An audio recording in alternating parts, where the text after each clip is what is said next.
Le Soleil, l'étoile la plus proche de nous. À l'automne 2003, il a émis un flux d'énergie équivalent à 200 milliards de bombes à hydrogène. Un raz-de-marée de particules chargées et surchauffées a déferlé dans l'espace à plus de 9 millions de km/h. C'était l'une des plus violentes tempêtes solaires jamais enregistrées. Et elle visait la Terre. C'étaient les tempêtes les plus rapides, les plus chaudes et les plus violentes jamais mesurées. Attaquant la Terre, l'énergie solaire a contraint les astronautes de la Station spatiale internationale à se mettre à l'abri dans leurs compartiments les mieux protégés. Le courant a été coupé ainsi que les réseaux de communication. Les avions sont en situation d'urgence. C'était un véritable ouragan solaire. Bien qu'il n'y ait eu aucun dégât sérieux, ces tempêtes nous rappellent que nous sommes constamment à la merci du Soleil. Ce dernier contrôle tous les aspects de notre vie, notre climat, notre nourriture et nos corps. Le Soleil nous donne notre lumière et notre chaleur. Sans lui, nous ne serions pas là.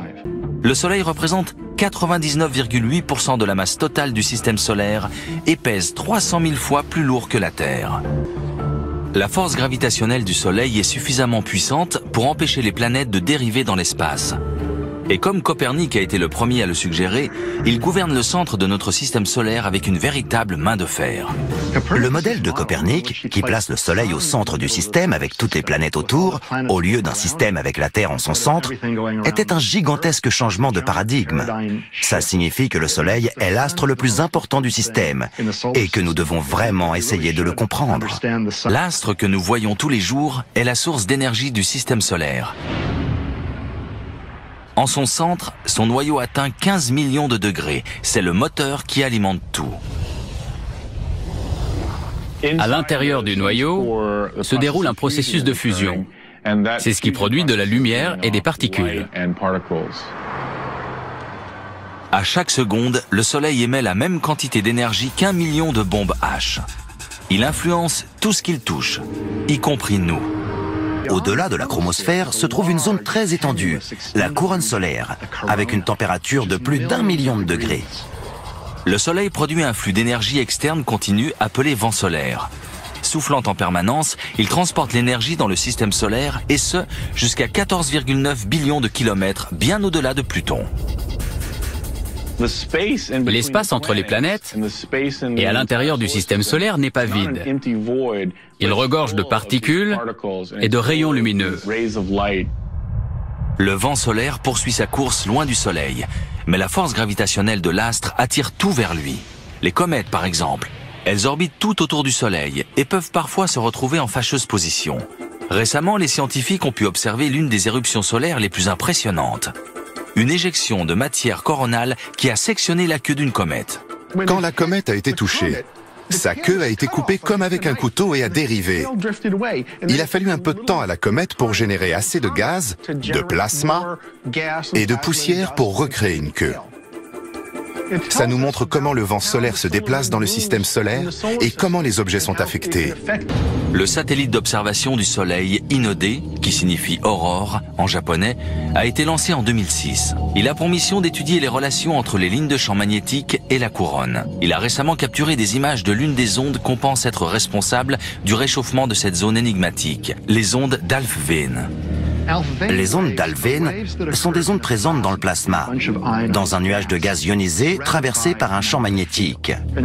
Et en effet, on pense que ces ondes d'Alfvén pourraient transporter l'énergie tumultueuse de l'intérieur du Soleil vers la couronne, qui s'en trouverait réchauffée.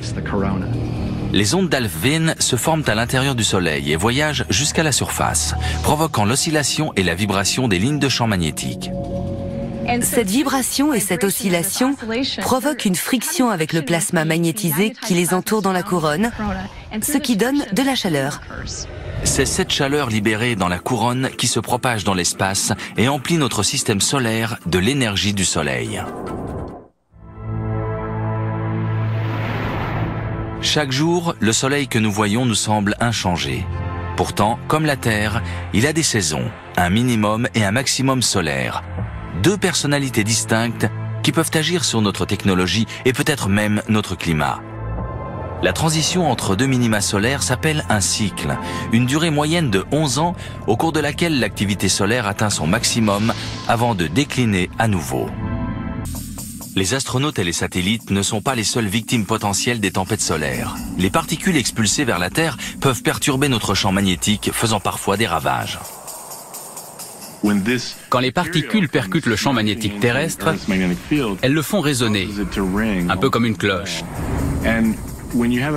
La physique nous explique que lorsqu'un champ magnétique bouge, ça crée du courant.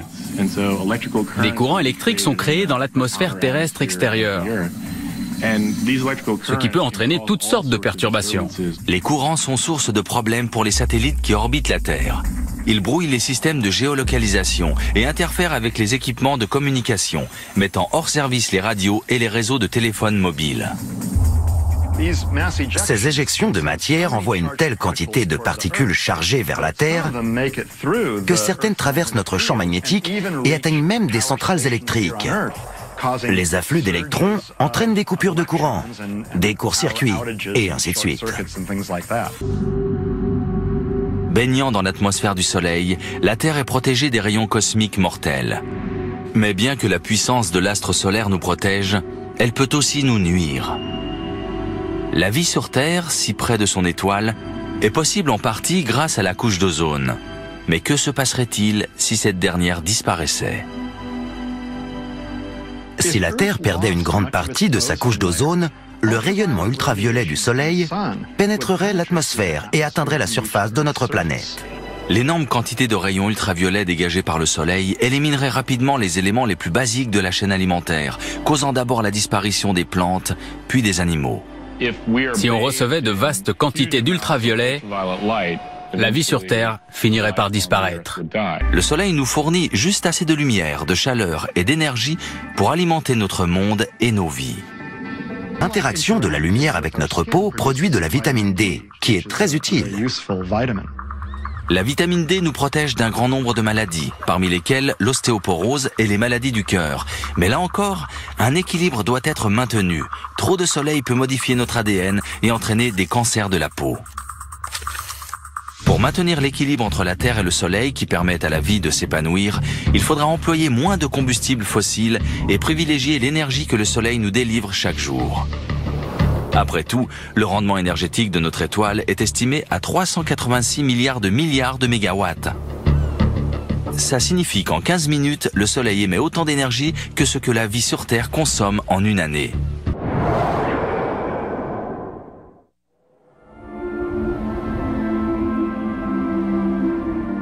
Les éléments qui constituent le Soleil, la Terre et même les êtres humains ont tous la même origine, la poussière d'étoiles. Dans environ 5 milliards d'années, le Soleil deviendra très rapidement beaucoup plus puissant, plus brillant et plus gros. Je ne m'inquiète pas vraiment de ce qui va arriver au Soleil dans 5 milliards d'années. Le Soleil nous a donné la vie et un jour, il nous la reprendra. La Terre mourra, mais notre planète et tout ce qui y vit perdurera d'une certaine manière. La poussière d'étoiles qui a permis de créer la Terre et ses habitants deviendra un jour la poussière d'étoiles donnant naissance à une nouvelle génération de planètes, d'étoiles et de vie. Nous sommes de la poussière d'étoiles, le carbone de nos cellules, l'oxygène que nous respirons, le calcium de nos os, le fer de nos globules rouges. Tous ces éléments ont été créés au cœur des étoiles par des réactions nucléaires. Et parce que certaines de ces étoiles explosent, nous pouvons exister.